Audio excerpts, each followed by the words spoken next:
I've interviewed Elon, who I've known for 26 years, Figure AI that Brett Adcock runs. Both of them have made the prediction that they expect by 2040 to have as many as 10 billion humanoid robots walking on the streets. Did you say 10 billion with a B? Billion, 10 with a B, yeah. By the way, these robots aren't just, stupid machines. They're running the latest AI systems. And so I asked my friend, what's it gonna feel like when you're seeing a humanoid robot delivering your packages or walking down the street? His answer was truly brilliant. He said it's gonna feel normal.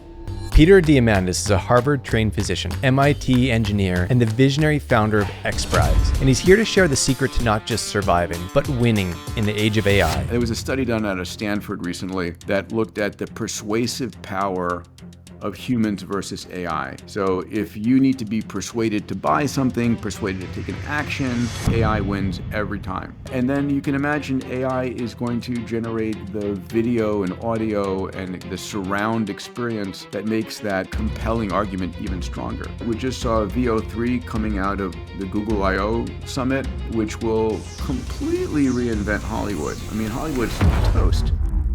One of the big questions that all of these companies are thinking about is how do we keep it safe? How do we provide safety checks so that humans are using AI safely? I'm not worried about artificial intelligence. I'm worried about... The Icons is a show where we learn life lessons from true icons. And today, this isn't just about artificial intelligence, although that will blow your mind. You get a blueprint for future-proofing your life, a guide to discovering your human purpose in a world run by machines, and the mindset required to build an extraordinary future. Peter Diamandis, welcome to the Icons.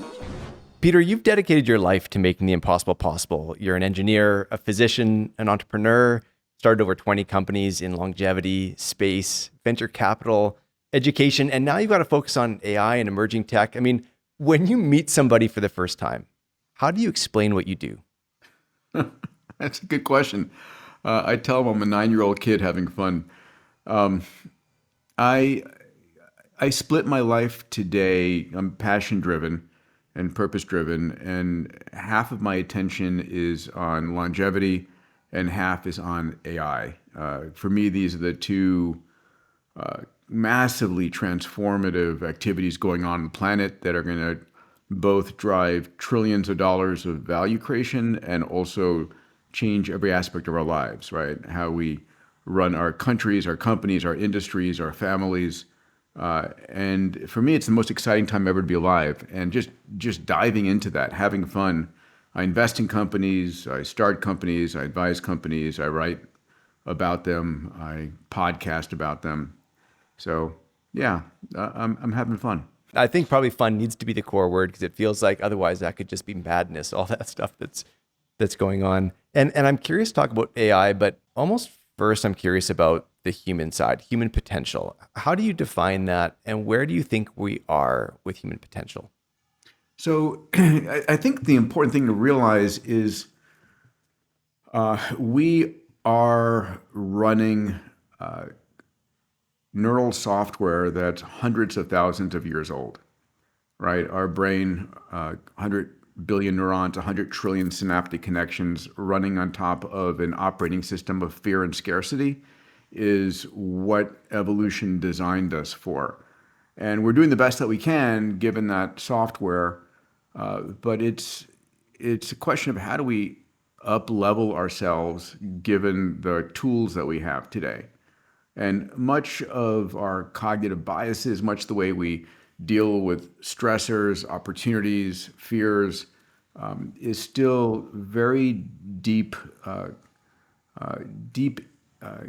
reflexes that evolved for a very different world, evolved for the savannas of Africa 200,000-300,000 years ago.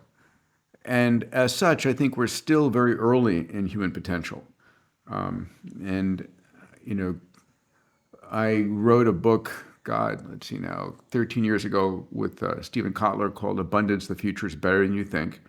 And it looked at how we humans are using exponential technologies, sensors, networks, AI, robotics, 3D printing, synthetic biology, AR, VR, blockchain to uplift humanity, to take whatever used to be scarce and making it abundant. And we just turned in our follow-on book now 13 years later, the sort of the follow-on to abundance, and that abundance story has gotten stronger than ever before. But the issue is that we are now dealing with godlike potential. You know, I like to say what you did between breakfast and lunch today would be considered godlike by your ancestors, right? You're omniscient, omnipresent, omnipotent in so many different ways, given the power that we have through technology. And so, what do you do with that? And these are the areas I like to investigate. You've had this perspective on hope, abundance, at a time where a lot of others are kind of focusing on fear and scarcity. Is that just a choice that you're deciding to kind of have that mindset, or is there something else that's driving that perspective for you? Well, first of all, it is a choice. I think that what I like to tell people is if you think of the most extraordinary leaders on the planet, whoever you have in mind, Mahatma Gandhi, Martin Luther King, or Steve Jobs and Elon Musk, I mean, you decide where in that spectrum you want to be. And you ask yourself, what made those leaders extraordinarily successful? Was it the money they had, the technology they had, the friends they had, or maybe was it the mindset that they had? And I think most people agree that mindset was what made those leaders amazing.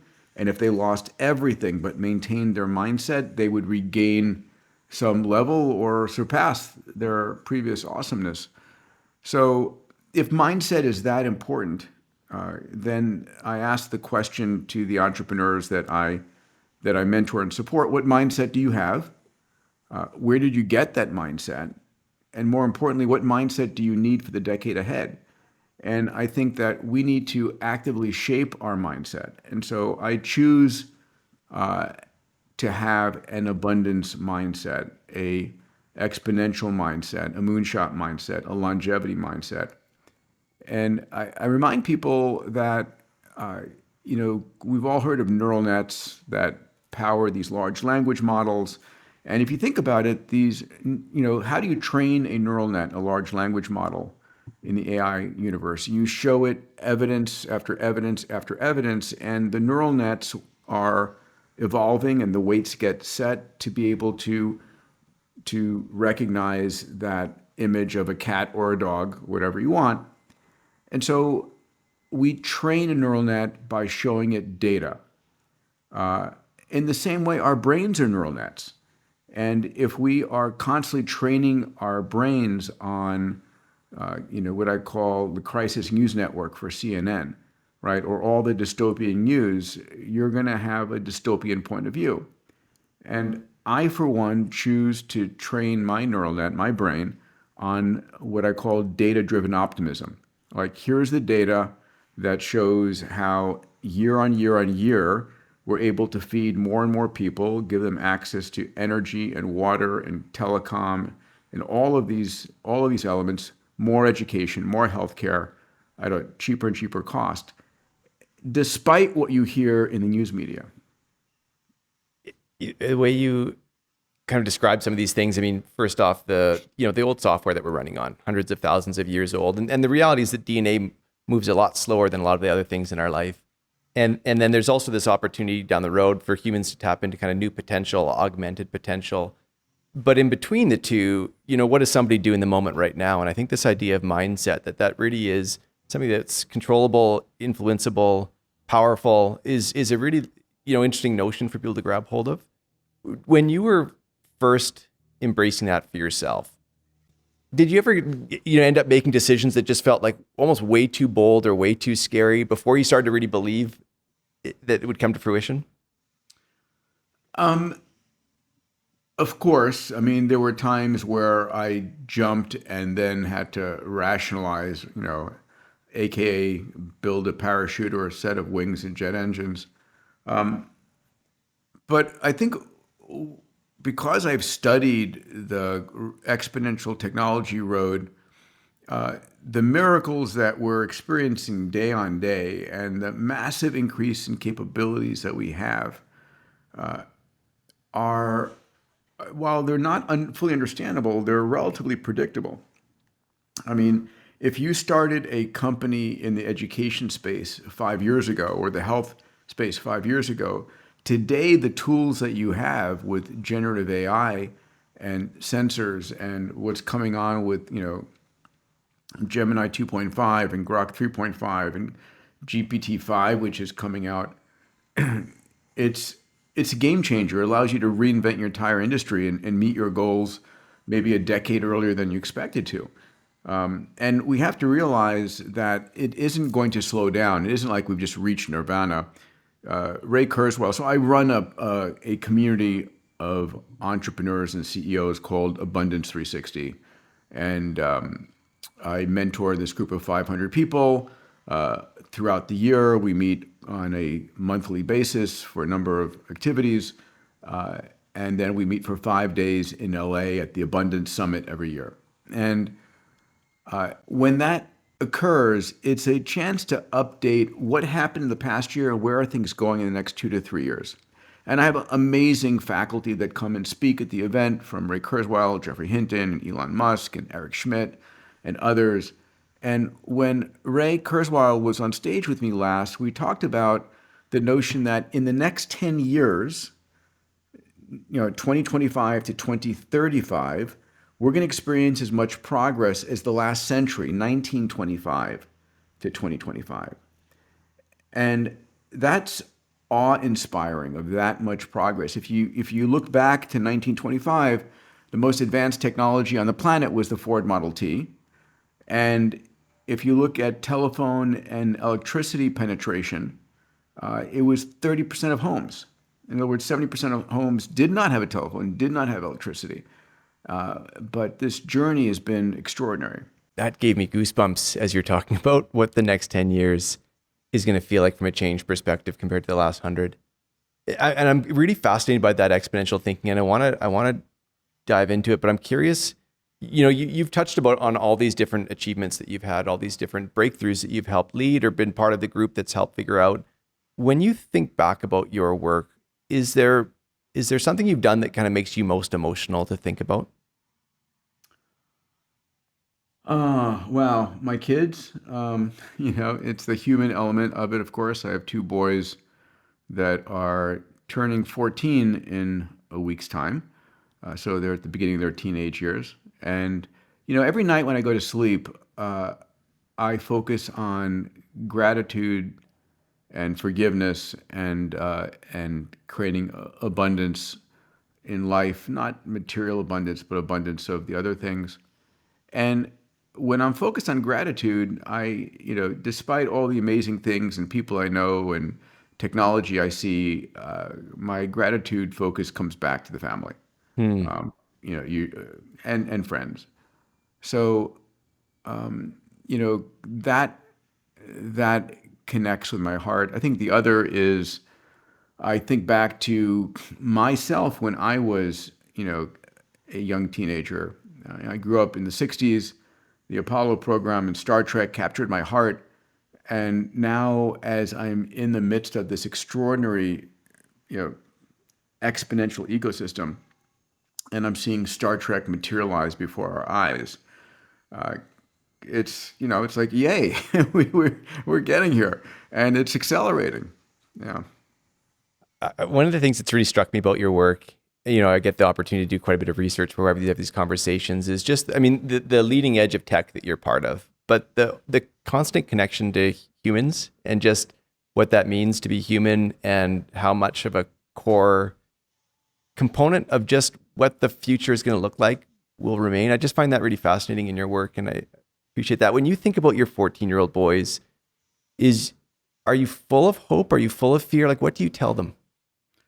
Oh, I tell them they have extraordinary opportunities ahead. Their biggest challenge is going to be deciding what they want to do or don't want to do. I also tell them that my single desire for them is to find their purpose in life. I quote to them and they quote back to me one of my favorite quotes from Mark Twain, who said, "There are two important days in your life, the day you were born and the day you find out why." So their job is to find out their purpose on earth. Their job is to, how are they going to contribute to society? What are they going to do that's going to help uplift humanity? Because the powers that they have are truly beyond human imagination just a few decades ago. What was that day for you? Was it a day? Uh, yeah, for me, it was actually very young when I was, uh, you know, 8, 9, 10 years old. It was the Apollo program in Star Trek that it's like, wow, this is what I want to do. My parents wanted me to become a doctor. I ended up going to medical school, getting a medical degree, sent them a copy of my diploma, and then went on to pursue my space career and space interests. And it was, this awe-inspiring vision of the future, this unconstrained potential and dreams, and just the ability to like move society a notch closer and start to create an industry and eke out businesses there that would move us in that direction. And each crazy achievement bolstered the next crazy dream.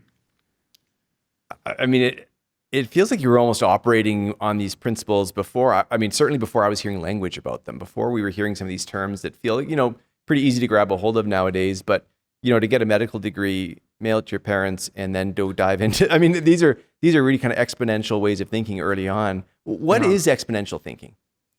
So exponential thinking, so first of all, just to take it back a step, we are, again, our 100 billion neurons, our brains are linear projectors. We live in a typical linear world, and all of this goes back to our early hominid days on the savannas of Africa, where if you saw a lion over there and a tree over there, could you make it to the tree before the lion got to you, right? This was linear projection. And we're all great. I can tell you exactly, if I take 5 paces, I'll be there, and 20 paces, I'll be there. We can estimate and project in a linear fashion. 1, 2, 3, 4, 5, right? But an exponential growth is a doubling, simple doubling, 1, 2, 4, 8, 16, 32. And when you look at those doublings, it's not intuitive, right? 10 doublings is 1,000 times bigger. 20 doublings is a millionfold. 30 doublings is a billionfold. So if I take 30 linear steps, I'm 30 meters away, I'm across the street. If I take 30 exponential steps, I'm a billion meters away. I've gone 26 times around the planet.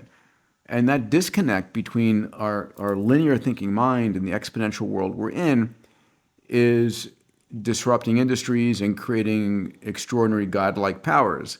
And so exponential thinking is understanding this and being able to recognize what things are progressing in a linear fashion and what things are progressing exponentially. What is progressing exponentially in your opinion? Everything. Anything that's become a 1 and a 0 progresses. So we saw, as soon as we began to be able to sequence the human genome and digitize it, our ability to sequence genomes became exponentially faster and cheaper. Compute has been growing exponentially. Data has been growing exponentially. AI has been growing at a super exponential because of a multitude of different elements. And it's a job of any CEO, any entrepreneur, to find something in their company or their business or their industry that is still linear and digitize it. When you digitize something, you make it ones and zeros. The cost of transmitting ones and zeros is effectively free. The cost of duplicating an digital app is effectively free. And so you're dematerializing, which means physical things go away. The old physical 35 millimeter SLR camera is now on your phone. It's dematerialized, and it's democratized because everybody has a phone now and a digital camera, and it's demonetized. the cost of making those happy snaps on your phone is zero, as compared to, when I was growing up. Perhaps you remember it, where you'd go to the store and buy 36 exposure Ektachrome film and pay for it to be, printed and hope that your photo came out. I mean, what a gimmick that was, right? You'd pay regardless of whether the photo worked or not. And today, you've got thousands, perhaps tens of thousands of photos on your phone you've never looked at. You snap them, someday I'll look at that. And well, anyway, it's a crazy world of abundance. It's interesting when you say that. I mean, just that everything is, in your opinion, like becoming zeros and ones, and as a result, becoming exponential. Yeah, and I think that's why so many of us feel disoriented. And I think back to, my own experience. I lived in China for a few years, came from Canada, moved to China. And of course, I was still linear thinking, but it was at a scale that I'd never seen before. And it was really disorienting to try to figure out just how things need to move to affect that many people. And I almost feel like this is that on steroids now, where it feels like so many parts of our lives are just happening with this scale component that just disorients us from what made sense before. And it does feel like maybe it is that, just that simple doubling versus 1 + 1 + 1. It is disorienting, but at the same time, what's extraordinary is how rapidly we adapt, right? So, just think about it, how often you go to try and get on Wi-Fi and it's slow or it's not there. And it's like, oh my God, what is this place? We're in the boonies. And how quickly we become, just absolutely dependent upon 5G networks and Wi-Fi. Or if your computer's acting a little bit slower, or you don't have connectivity at 45,000 feet. I live here in Santa Monica, and Waymo is here, and I see, typically 10 or 20 Waymo, autonomous cars on the streets here. And the first time you see it, it's like, wow, you're taking photographs of it, you're like, I wonder when I can try one. And then after a little bit, it's like, oh God, get out of my way, please, right? So one of the things that I study as well is, besides AI and longevity, is the embodiment of AI, which is going to be in humanoid robots, autonomous cars, flying cars, and the like. And, I've interviewed Elon, who I've known for 26 years. I can call him a friend. And we were talking about Tesla Bot, now called Optimus, another company here in the US called Figure AI that Brett Adcock runs. And both of them have made the prediction that they expect by 2040 to have as many as 10 billion humanoid robots walking on the streets, right? And so I asked my friend, what's it gonna feel like when you're seeing a humanoid robot delivering your packages, or walking down the street, or coming over to ask you if there's something else you want done? And his answer was truly brilliant. He said it's going to feel normal. And, in the beginning, it feels weird. It's a spectacle. We take photographs. But after a little bit, we fully adapt. And that's the brilliance of human mind and society. And it becomes normal. It's part of our lives. Wow. I got hit by that twice. I mean, did you say 10 billion with a B? Billion, 10 with a B. Yeah. So, we'll see the low end projections on humanoid robots is low single digit billions. But here are the numbers, and you can judge for yourself. The prediction is in volume that these humanoids, Optimus, Figure, there's a multitude of them coming out of China. There's probably about 60 or so well-funded humanoid robot companies. And next year at my Abundance Summit, I'll have 4 or 5 of them there with me, so people can meet them, decide which ones they want to bring into their companies, their factories, their homes. The cost of these humanoid robots are projected to be between $20,000 to $30,000 per robot if you want to purchase it. Let's say it's $30,000. If you were to lease a $30,000 car today, you could expect to pay $300 a month. So let's say that that you could grab this robot for $300 a month on a lease, right? Which is $10 a day, which is 40 cents an hour. I mean, how many of them would you want, right? One in the backyard, one in the front yard, one in the office, one helping take care of aging grandparents or parents. So these robots, and when Elon says, Tesla is going to be a humanoid robot company versus a car company in the future, I can understand why. This is unbelievable. To just, I mean, and when I think the unbelievable part is that to break it down to like, okay, well, how would that decision make sense to you? I mean, if it's there and it's $300 a month and it, can add this much value to your life, like a car did when you were spending $300 a month on it, like, how many people wouldn't start making that decision? And you can see it start to add up pretty quick. Yeah. But by the way, these robots aren't just, stupid machines. They're running the latest AI systems, right? They are PhD level intelligence in your robot. They're going to be very capable. I mean, lots of this is kind of conceptual, this exponential thinking and the ability to go from like, okay, this is fascinating to this is actually now something that I could like make decisions based on, or I could perceive the world differently based on. Was there a time where you first grabbed hold of thinking like this and then used it in your life? And what was the result of that?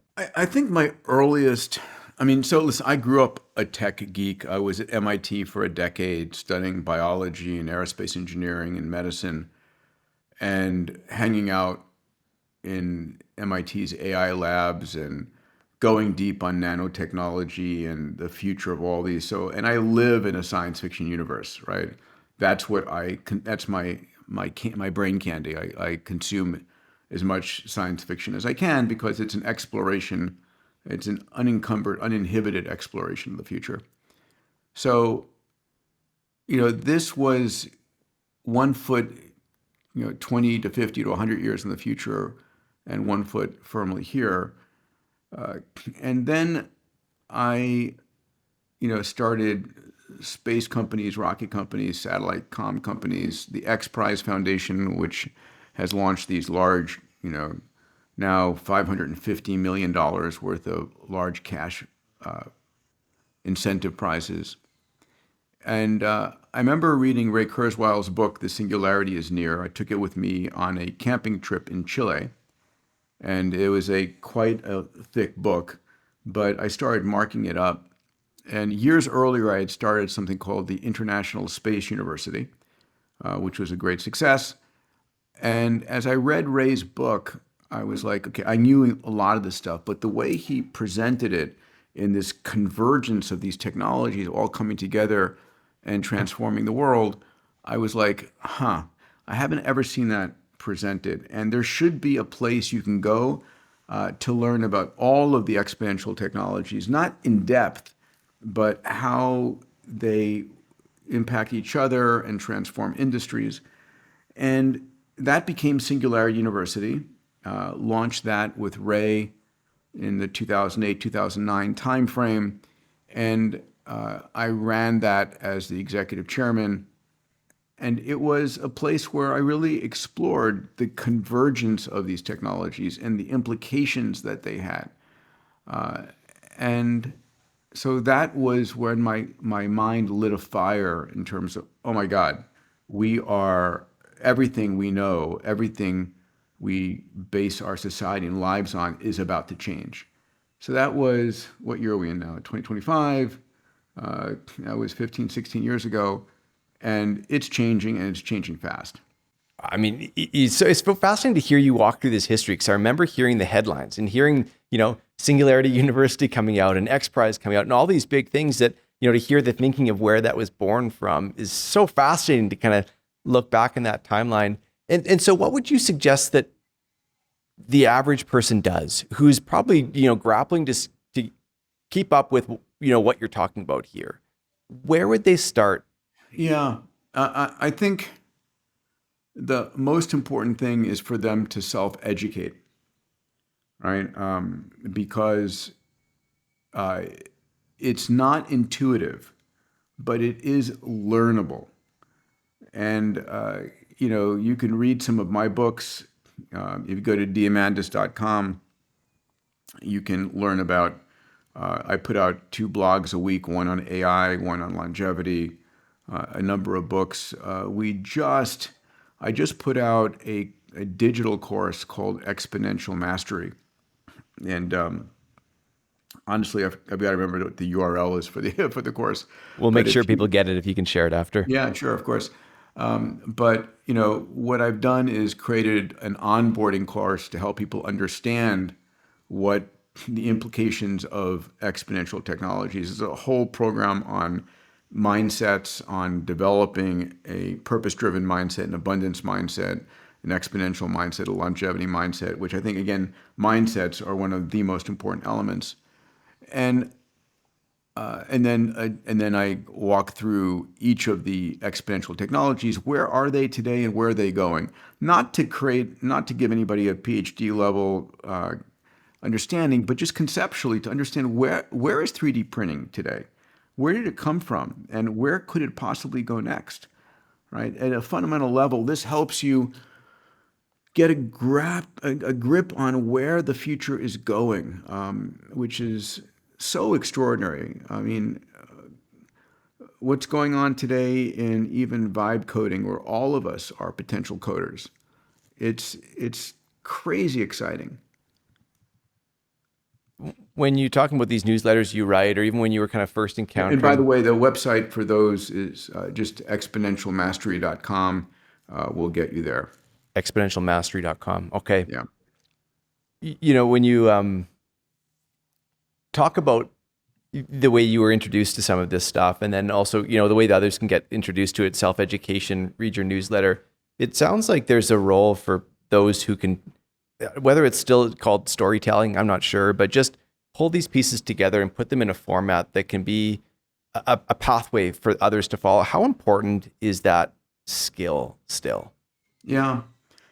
I think the skill of being a storyteller and a communicator is critically important for any entrepreneur, right? At the end of the day, if you think about what an entrepreneur is doing, part of what they're doing is creating a vision of the future that they think is possible, getting other people to believe in their future, and thereby join them as a co-founder or employee, or join them as an investor, or join them as a customer. And that's the process of communicating this product, this service, this future you want, and getting people excited about it and wanting to join you, right? So our entire conversation here is me helping, hopefully, those listening to understand this incredible future we have coming our way, and that it is going to transform everything. So another example, I do a podcast as well called Moonshots. And every week we run an episode called WTF Just Happened in Tech. And and the speed is so high. I've got a couple of the most brilliant people I know.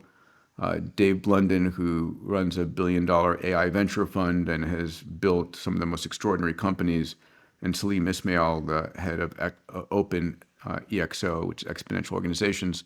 And we review, like, what are the breakthroughs that are occurring, right? What's just happened with OpenAI and Anthropic? What just happened in the world of, robots or Bitcoin? And, I like to say, a lot of people spend their time every night watching the Crisis News Network, watching, crooked politician after murder, after explosion. And I'm like, enough. I just don't need to see this over and over again in my living room. I get it. There's a lot of screwed up things. I instead want to learn about the technologies, the activities, the companies, the entrepreneurs who are uplifting humanity. It's like this is the real news that's going to allow us to make the world a better place. So move your eyeballs from this amygdala dystopian focus to a focus that shapes your mindset for this extraordinary positive world. I think that's a no-lose situation. And I like the simplicity of that, it's really, it's not something so outside of our control. It's not something you need a PhD to do or an IQ of a certain amount. It really is just an attention switch. And that attention switch can start to pull you down new paths where you're exploring these things that felt like they were at arm's length before. And now, like you said, we've got this ability to adapt and have this feel normal, so that I now know what to do because this just feels normal. Yeah. I choose my mindset. I don't subjugate it or, offer it to a TV producer or a newspaper editor to decide what I read and what I see. You couldn't pay me enough money to let them script my brain, which is what most people are doing. Right? So I'm actively choosing the content I let in. The books I read, the podcasts I listen to, the news alerts I get through Google News or through a number of other avenues I have. And I'm as careful about what I let into my mind as what I let into my body for the foods I eat. It's an interesting take on, being so aware of what's going into your mind, just like you are what's going into your body. You brought up this term that, I mean, we hear about it, and I think some people would have a clear idea of what it means, and some, would still be trying to figure it out. When you say moonshot, what does that mean? A moonshot is going 10 times bigger than everybody else. So most of our world, if you're a business owner, an entrepreneur, an investor, a mom and a dad, whatever you are, in a good year, you're happy with 10%. 10% more income, 10% lower cost, 10% more growth. That's a typical accepted good year, 10% on your money in your investments, right? And that's pretty linear and pretty accepted. A moonshot isn't 10% better. It's 10x better, which is 1,000%. So a moonshot is choosing to go 10 times bigger in an area than your peers. It's not easy. It's extraordinarily difficult, right? It has its earlier ideology in JFK's moonshot speech in 1961. And you have to remember when John F. Kennedy said, "I challenge us to go to the moon and return safely by the end of this decade," and he did that in May of 1961. There was zero understanding of how we would pull it off. It was, by definition, a crazy idea. We had at that point never sent anybody into orbit yet. We didn't know what would await us. Could we actually get there? I mean, it was an audacious moonshot, but we did. When you have a clear enough objective goal, especially now as technology is exponentially growing in a super exponential fashion, even growing more like AI to AGI to digital superintelligence, the things you can pull off are incredible. So do you want to aspire to those? Because, sometimes I define a breakthrough or a moonshot as being a crazy idea. Like say the day before something is truly a breakthrough, it's a crazy idea. Right? If it wasn't a crazy idea yesterday, it would not be a breakthrough today. A computer that's now 10% faster is not a breakthrough. A computer that goes from vacuum tubes to, computer chips is a breakthrough. And when I'm speaking to executives, the boardroom or entrepreneurs, I say, listen, if you're looking to drive breakthroughs, if you're really looking for a moonshot mindset inside of your organization, where in your organization is your crazy idea department? Right? Because if you don't have that, you're stuck in incrementalism. And this is, I'm almost going off script here because I feel like I've got like real entrepreneur questions about this. Because how much, I used to think of 10x or kind of this moonshot idea as aspirational. Like, wouldn't it be great if we could, grow that fast? I wonder now how much of it's just a requirement in the sense of, technologies are transforming business models so fast. If the goal is just 10% gains, are you at risk to those who are reinventing from scratch right now? Yeah, for sure. You're moving backwards. Um, I mean, the biggest challenge that traditional companies are going to have is that they're so locked into their way of thinking.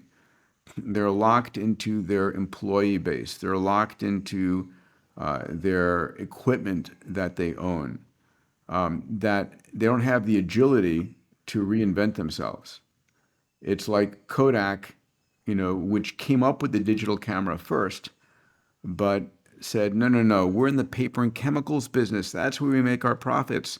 This digital camera thing, no paper, no chemicals. We can't do that. And so they ignore it and, of course, get leapfrog. Same thing occurred with Blockbuster, who had the chance twice to buy Netflix and didn't do it. Right? We just saw VO3 coming out of the Google I/O summit, which will completely reinvent Hollywood. I mean, Hollywood's toast. And so we're seeing, I got to imagine, I live in Santa Monica, 10, 20 miles towards Hollywood over there. There's got to be emergency board meetings going on right now saying, what do we do? What do we do? We have all these studios and all this equipment, and it's going to be useless. I mean, I just saw some videos earlier today. We'll start to see so many of these put out that were theatrical level releases done for 1,000th the cost. That's crazy. But that's disruption. And that's, if you're stuck in 10%, you will be displaced. Now, you may be fine with that, but be prepared. It comes back in lots of ways, this risk reward factor. And I think it's hard. You can imagine Blockbuster, they had smart people trying to figure out what's the next step and probably hoping that they weren't the next Kodak. They probably were hoping that, maybe that's going to hit a different industry first. Somehow they were balancing risk in the wrong way there. How do people get their head around that? Where it's like, really mapping out far enough to recognize that there's a massive risk coming if we don't think differently here. So, a couple of different thoughts. First off, the biggest disruptions are coming out of AI. And some of the most extraordinary companies are AI native companies. These are companies that were started with an AI native team that didn't know any better of what to do or what not to do. They just built on top of what they had. And it's not going to be feasible to retrofit companies that way. So what do? Probably what you do is you've got to team up with AI native entrepreneurs. Existing corporations have a number of benefits. They've got cash flow, they've got real customers, they have a brand. All these things are super valuable, but not valuable enough to withstand some product that's 100 times cheaper or 100 times better. And so the best thing is for those companies to team up with AI native companies and partner with them. So in one way, something that Disney had done, Bob Iger had done, is he had this organization which had theme parks and stores and TV channels and all kinds of things, but they were not being as creative as they needed to be. So they went out and purchased Marvel and Skywalker Ranch or whatever it was. I'm blanking on the names, but they purchased 2 or 3 of these young companies that were creating extraordinary content, and then put that content through the distribution channels that Disney had. And so maybe Disney is a distribution company or a brand company. So when I'm looking at young companies, I'm asking, okay, what data do you have that's uniquely yours? What customer relationships do you have that are uniquely yours? What brand do you have that is meaningful?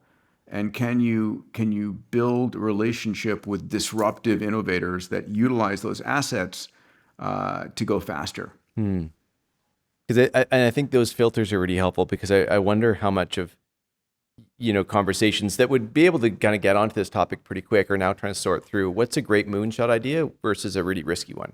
And how do we know that? And we may be able to kind of come together with an AI team and work on this AI problem, but there's a good chance that there's another team, a mile away or 100 miles away or 1,000 miles away moving faster on this. And so it's interesting to hear how you're describing, partnerships and being able to kind of find those fast moving groups, given the fact that it may be hard to retrofit. What about for individuals? Do you feel like it's possible for individuals to retrofit and their by skills? the way, just opening up ChatGPT, it's Pixar, Marvel, Lucasfilms that I was thinking about that they purchased, right? So sort of hot, cutting edge, and then used the creative engines there to push things through their existing channels. Fascinating. And on that topic of individuals retrofitting skills, what's the opportunity there? How hard is it? It is critically important. Is it hard? It depends on where you are in your life. If you're making ends meet and you don't have time to educate yourself, it could be hard.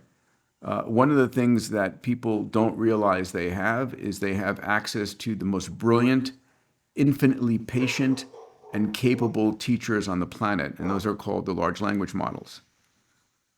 So when I say that, you can go to an LLM and say, hey, I'm Peter Diamandis, I'm in this business, I'm this old, I'm really looking to understand AI, I haven't, and just please walk me through or create a curriculum. I'd like to spend 30 minutes every day with you and learn these skills that are useful to me. And it will create a curriculum specifically for you based upon your interests, your background, your business, and walk you through it. You need one mindset to enable you. And that mindset is a curiosity mindset. Keeps coming back to that mindset. I mean, we've touched on a lot of things. We haven't even touched on longevity yet, which is one of your big focuses. I want to go there in a minute, but I'm curious. You have your fingers in so many different areas of breakthrough right now, and you have for decades. It's fascinating. I was saying it. The intro is even hard to figure out how do you introduce Peter. But what's one of the things you've come across lately that's dropped your jaw? Oh, I mean the VO3 video engine that Google has put out is unfathomably beautiful and impactful. So, I mean, AI always takes the cake over and over and over again. And one of the things to realize is that there was a study done out of Stanford recently that looked at the persuasive power of humans versus AI. So if you need to be persuaded to buy something, persuaded to take an action, and you take the strongest human to deliver the speech and persuade versus AI wins every time, which is extraordinary. And you can Google that and see the details of it. Again, it was out of Stanford, very recent past. And then you can imagine AI is going to generate the video and audio and the surround experience that makes that compelling argument even stronger. I think what I'm seeing in biotechnology is moving again at faster and faster speeds, enabled by AI. What we're seeing in humanoid robotics, all of this is underlined by AI progressing the field. So, I mean, if you think about it, intelligence is the most powerful force we have. We humans survived, become the dominant species on this planet, not because we're stronger or faster than any other species. We're just more intelligent. And intelligence won the battle. Well, guess what? We're giving birth to a new species of exponentially growing intelligence, which will win over all else as well. When you bring up AI video, I mean, same thing. We've got a team of creatives here. We put out videos. We've had 1.5 billion views in the last number of years. So this is our world. And so literally every week we're scanning to see which technology is now leading the race. And it feels like it is. The baton's changing of who's kind of winning on a release by release basis. Are these big businesses who are creating these huge advancements, do they know who wins this yet? Or is there typically there's one or two who kind of emerge? How are they So, factoring this? yeah, so we're seeing in the AI world, we're seeing obviously Google, which has been, and I've known, Sundar, but more, before that, Larry Page and Sergey Brin and Eric Schmidt for over 20 years. And I think the world of Google, I think it's one of the best companies in terms of caring about people. People may not think so, but inherently, I know that to be true from the hundreds of people that I've worked with and know there. And I have no other ties or relationships that would cause me to say that. I just think they're inherently wanting to do well for humanity. Um, you know, um, I'm off to meet with the leadership at OpenAI on Wednesday. I've known Elon with Grok 3, Anthropic.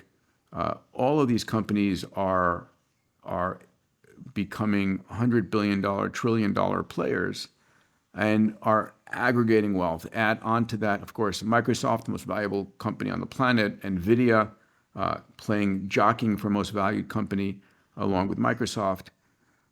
And it's we've never seen this level of capital investment. So in 2025, it's estimated that we'll be investing $1 billion per day in AI, $1 billion per day.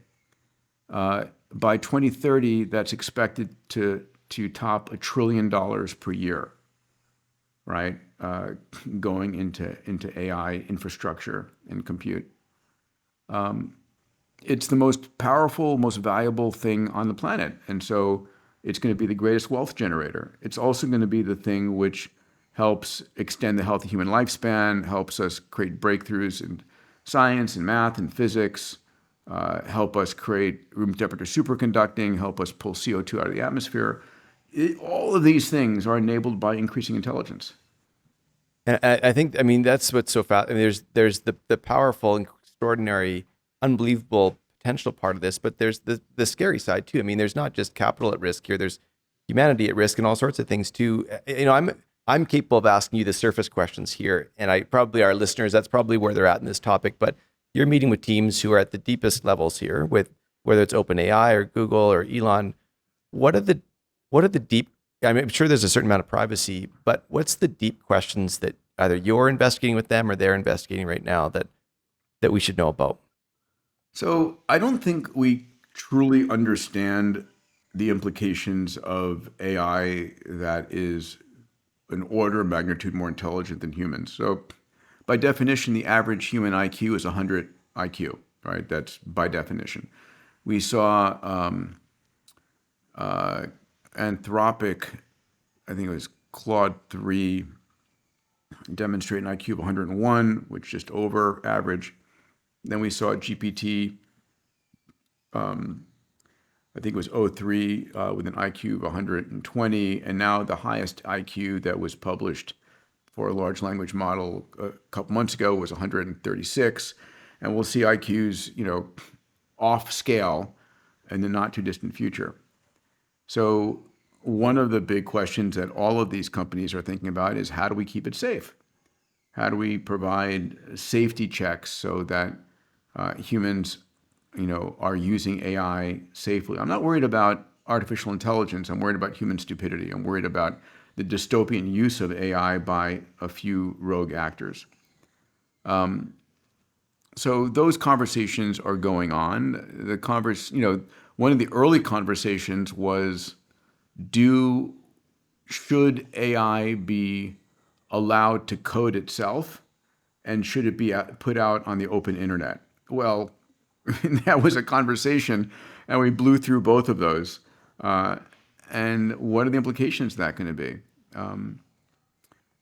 I am typically the guy who says that the glass is not half full, it's overflowing. And that AI is the only thing that's going to help us govern the dystopian side of AI is going to be AI. Listen, I have no special purview to make these decisions other than, or these predictions other than we need to live for an intentional future. We need to use this technology to make the world a better place, and to uplift humanity. Are there dangers? 100%. Are they dangers that are, end civilization dangers? Well, I hope we can be smart enough to prevent those, but no one knows. It starts to touch on this topic of longevity, this hope that we can live longer. And, it runs up against this idea of, is there a longer to live for? But I'm curious, what's happening in longevity when it comes to these breakthroughs right now? So I study this. I have an AI venture fund called Link XPV that's on the campus or adjacent to the campus of MIT and Harvard. And I have a fund called Bold Longevity Growth that's investing in biotech and longevity in particular. And we're seeing a whole set of technologies that are focused on revitalizing humans and extending our health span. So lifespan is how long you'll live, how long your heart is ticking. Health span is how long are you healthy, how long are you vital, how long do you feel great, look good, think clearly.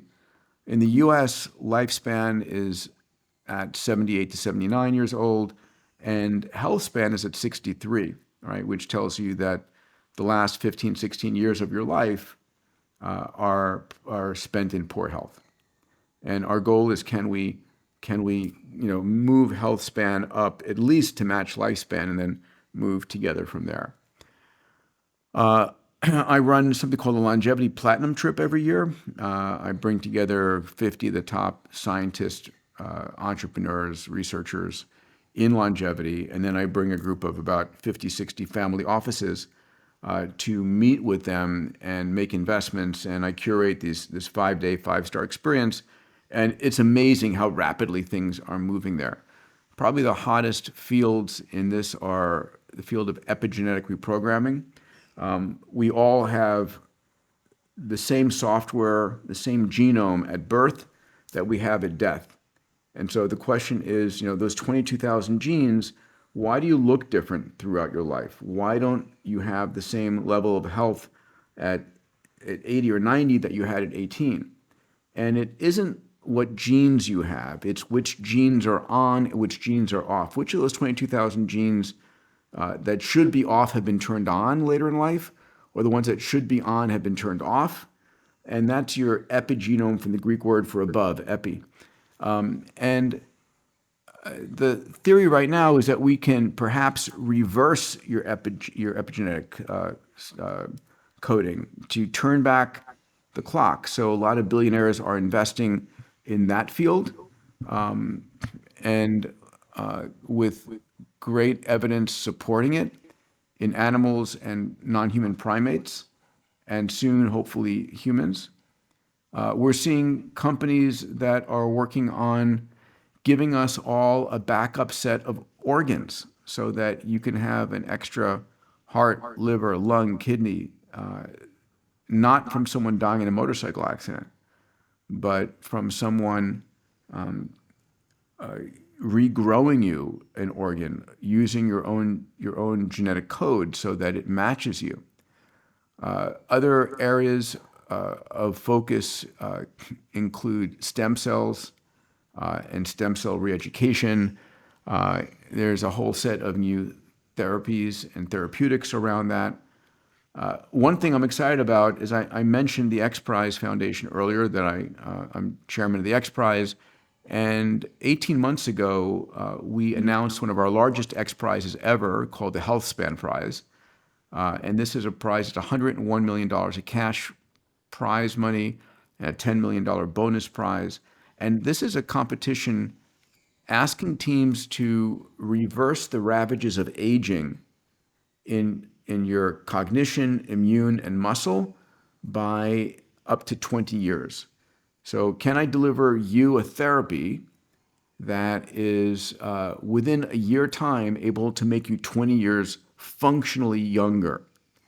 And we have 625 teams enter that competition.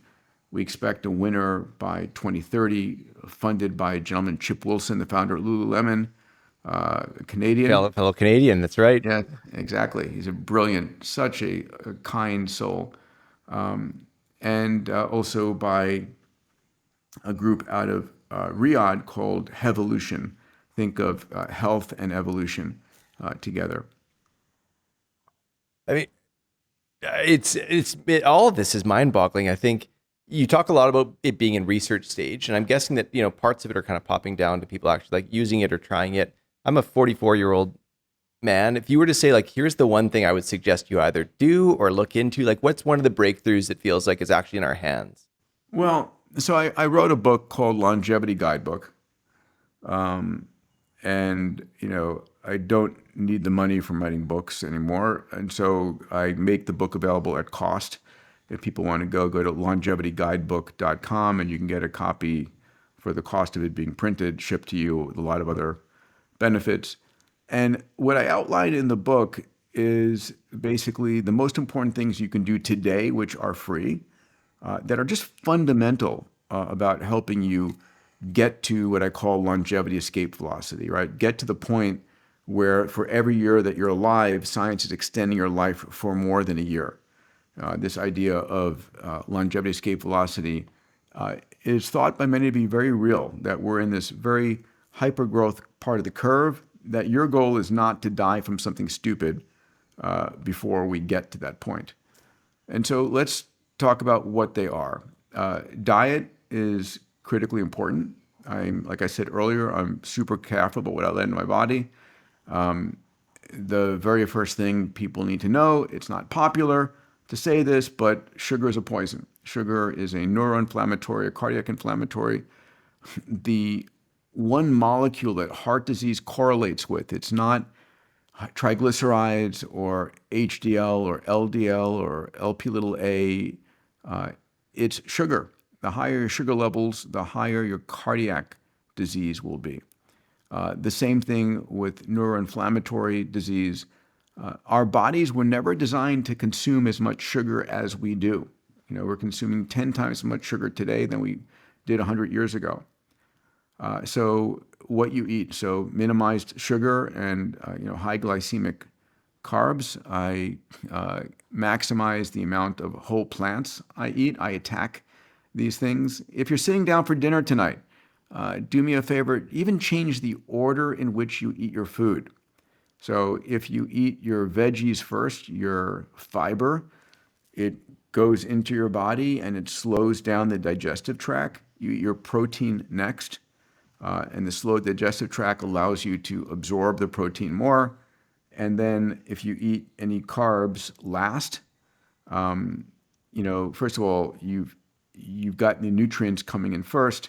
And secondly, you may eat less of those high glycemic carbs. The opposite is always true. You go to the restaurant, they serve you what? A basket of bread and a glass of wine. And that's the worst thing you can eat first because it just causes your insulin levels to spike, which makes you hungrier. And they're not doing that out of the kindness of their heart. They're doing that because if you munch down half a loaf of bread and a glass of wine, you're just going to order more stuff. You're more likely to order another glass of wine and order a dessert at the end, and it's just good business for them. So food sequencing, right? I get enough protein to grow muscle. Muscle mass is one of the most important things, and about 18 months ago, I'm 64 now, when I was my late 62 year, I added 10 pounds of muscle, and right now my goal is maintaining that, and I do that by working out 5 days a week, lifting weights. On top of that, it's eating 1 gram of protein for every pound of body weight. So I was, eating 140 to 150 grams of protein. Creatine is a great supplement for muscle.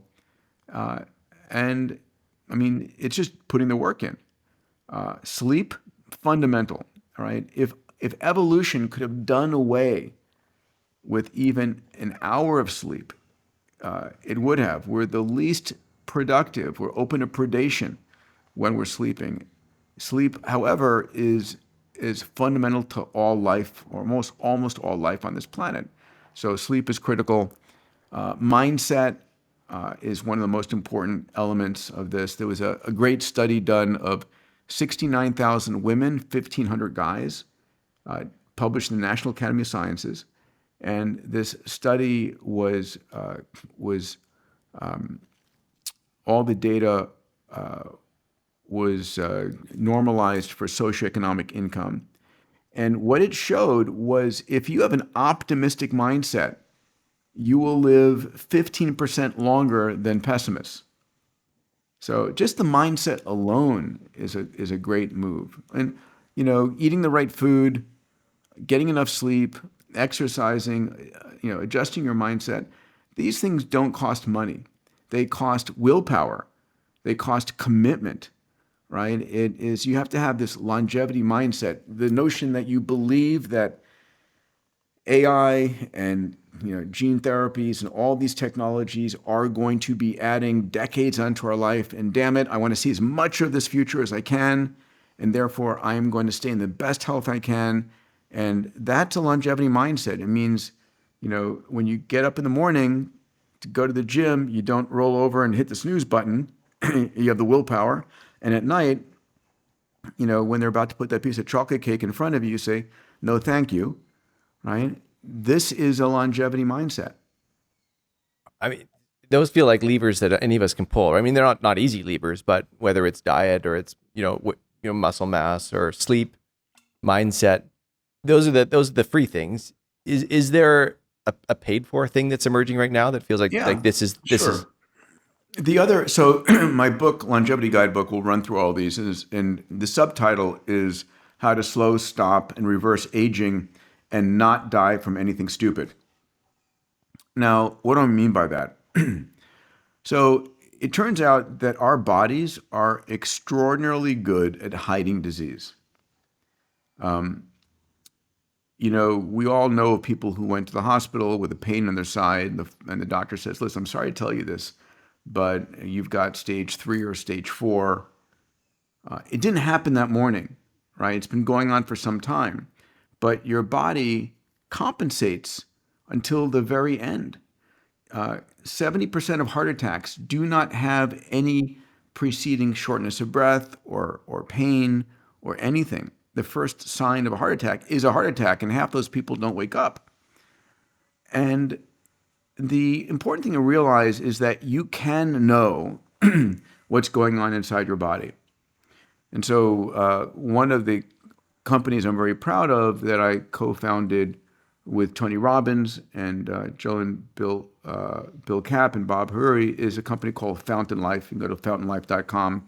And we have 4 centers today. We're adding an additional 3 or 4 centers in the next 12 months. And these are very high-end diagnostic centers, 6,000 to 10,000 square foot facilities, currently in Orlando, Naples, New York, Dallas. We're opening up Houston, Miami, and LA. And then there's a whole list beyond that. And you go to the center and we digitize you, we upload you. It's 150 gigabytes of data, actually 200 gigabytes of data about you, your full genome, your full body MRI, brain vasculature MRI, a coronary CT, a low dose lung CT, a DEXA scan, metabolomics, your microbiome, 140 blood biomarkers, retinal scan, skin scan, everything. All of this data is being fed to our AI systems. By the way, on your phone, you have access to all your data and the AI to help you look at it, ask questions about it. But your doctor also does. And part of a Fountain Life upload includes a medical team. So you have a wraparound medical team, a functional medicine doctor, nurse, dietitian, and health coach that work with you through the year until next year's upload. And this is not a one and done. I tell people, listen, yeah, it's nice to have done it once, but you can develop heart disease, cancer, all of these things within the course of a year. I never miss a year, right? I go every July to get myself uploaded, kind of hold my breath a little bit until I get the data back. But someday I'll find something and I'll attack it, right? And people say, I don't want to know. It's like, bullshit. You're going to find out eventually. Do you want to find out now when you can do something about it, or when it's too late? So part of, this future health span revolution, besides the free stuff on mindset, food, diet, exercise, it is understanding what's going on in your body, the diagnostics. And then there's a whole generation of therapeutics, new therapies that are beginning to help us,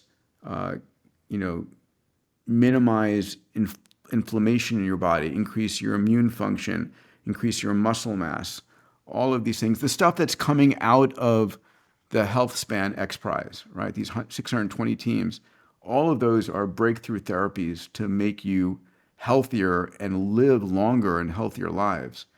And so, like I say, this is the most extraordinary time to be alive. One of my favorite sayings is, life is short until you extend it. Thanks for going in and really like describing how that works. I feel like, not to minimize the free stuff. I think that like for, where will I go tonight is to focus on the free stuff. But I think for a lot of people, they're also curious, like what's on the leading edge of this. And so like really thanks for sharing that. And one of the things that's fun about these interviews is I get to ask a few questions of every icon that we interview. And sometimes people ask like, well, what does an icon mean? And I say, for us, it means they've been transformative in something over time. And I think that time is always the fascinating part, because it means that you didn't just have one moonshot or one thing. You've been able to figure it out over time with all the pressures that come and all the opportunities that could lead you astray. And so these questions are kind of our grounding place. And you touched on this annual ritual of getting your body kind of uploaded. What are some of the daily routines or rituals that you subscribe to? I mentioned some of them. So when I go to sleep at night, I'm focused on gratitude. What are the three things I'm most grateful for? Really focus on that positive view of life. That grounds me in an extraordinary fashion. What are the things that I'm frustrated by that I can let go or forgive, right? So I don't have those stressors. How can I create abundance in my life and welcoming that into my life? So it's more of a sort of a meditation as I go to sleep each night. I typically, by the way, one of the things for sleep is getting to sleep the same time every night. So I'm typically try to be in bed by 9 and asleep by 9:30. That's my routine. If I'm running one of my events and I have 1,000 of my best friends at the conference center, they'll see me sneaking away at 9 to get into bed. And it's like, come on over, we're having a great conversation. I'm saying, sorry, no, I'm out of here. And by the way, everybody knows about that, so they'll remind, hey, Peter, it's time to go to bed. So it's great in that regard. When I wake up in the morning, I have a whole longevity routine that I will do. Typically, red light and meditation. Sometimes I'll trade that off with sauna first thing in the morning. I will work out most mornings. 3 or 4 days in the week will be in the morning. Sometimes it will be a couple of days in the afternoon. And then also early in the morning is my time for writing. So I am writing almost every morning, set aside an hour. I'm putting out a couple of blogs a week. I have my new abundance, my follow-on to abundance with Stephen Kotler just got submitted. I'm working on the book after that called Mindset Mastery, which I'm super pumped about. And so I enjoy writing. I love that. And then the other thing that keeps me grounded is spending time with my kids. They're ultimately my priority, and just making sure that nothing gets in the way of that, which is tough. There's a lot of demands, but they always get first place. Whether it's rockets or it's medicine, it feels like you've had this ability to learn things in your life. What's the lesson that's taking the longest to learn? Oh God. Stop dealing. Well, it's funny because the lessons are not always uniform. I mean, trying to up level the things I focus on, I tend to get very detailed focus because I don't like things going out under my name or in any of the areas I care deeply about that are flawed in any way. Making sure I have an amazing team is one of the things. I can't do any of the things I do on my own. And I am blessed to have extraordinary people in my life that enable it. And if the individuals are B players, realizing as soon as you realize they're B players, letting them move on to some place where they can be A players. Because I cannot achieve in parallel the things that I'm doing without teams around me that are playing at that level of the game. I think always being purpose driven, not money driven. The few times where I tried to go and start a business because I thought it was a get rich quick scheme or make money, never succeeded. Doing anything big and bold in the world is hard. And unless you're connected from your heart to that thing, that like, this is the purpose, this is my massive transformative purpose, this is what I'm going to do, this is why I need to do it, then don't. So I think finding that purpose-driven life is so critically important. You mentioned earlier what you tell your 14-year-olds. What would you tell your 20-year-old self if you go back and give advice? Let's see. Buy Amazon and Google early on.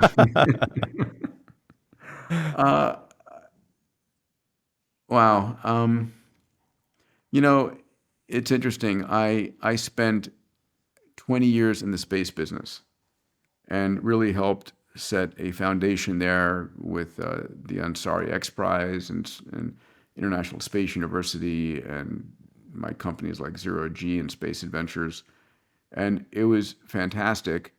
I was able to let go of that and stop pursuing space and switch over to the exponentials when, the two wealthiest humans on the planet, Elon and Bezos, committed to space, and they've taken the mantle and done an extraordinary job. I don't know. I feel damn lucky to have pursued the path I've taken, and it's been lots of ups and downs and failures and successes, but I feel blessed. And you're touching on one of my favorite questions to ask, and it's because I'm always surprised by where it goes, but I'm curious to ask the person who founded so many of these unbelievable innovations, or was helpful in kind of creating the environment for it. But what do you hope your legacy is, Peter? Oh, wow.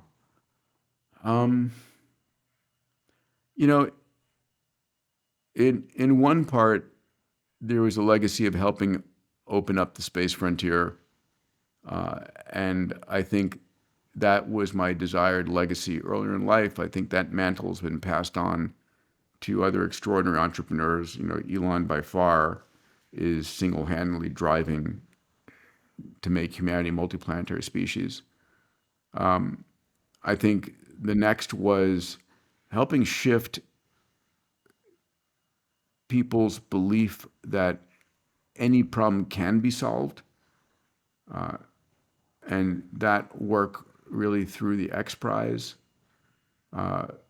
of near term this past decade, my focus and my desire for legacy has been around longevity and extending the human health span and really making a dent and accelerating that. But I think maybe the greatest work that I'm going to do is the work that's coming, which is helping transform the way people view their future, their mindset. I think ultimately, if I can help up-level people's mindsets and help them retrain their mindsets, it enables people to live far more impactful lives that they love. So I think that's someplace I'm called to. But we'll see. I've got 100 years ahead of me at least. I love that. And that's powerful. That's really powerful. We're going to make sure that everyone gets all the links you've described today and some others as well, link to your books and stuff. But you've got so many things on the go. And I'm curious if you were to kind of guide people to one thing that they could, connect to you on, where would that be and what would that be? I mean, listen, I put out the things that I think are most important in my blog. You can go to diamandis.com to sign up for that blog. I put out twice a week. It's actually a newsletter on like these are the most important breakthroughs and why. It's short, I try and make it readable in the Starbucks coffee line. And then my Moonshots podcast has been growing exponentially, and Moonshots is really it's about AI and exponential tech and entrepreneurs, and it really is to incentivize people to understand where things are going and how to think in a moonshot mindset. So you can go to Moonshots on YouTube or wherever you get your podcasts. And then if you want to go deep with me, my Abundance 360 community, it's just abundance360.com.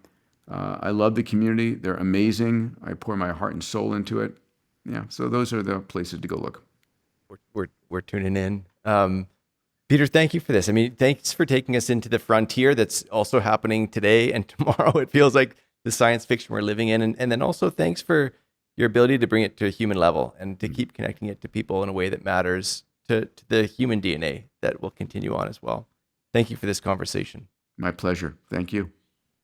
Thanks for watching this interview on the icons. One of the things that caught my attention is that 97% of people who are watching our videos aren't subscribed. So if that's you, I'd encourage you to just click that button. When I actually found that out and said that in the office today, someone in our office gasped, like a real gasp. And so if you're interested in learning from the true icons, people who've had success over time, and trying to figure out how to apply that to your own life and doing it in a way that's a little bit motivational, that's why you'd want to keep watching this show.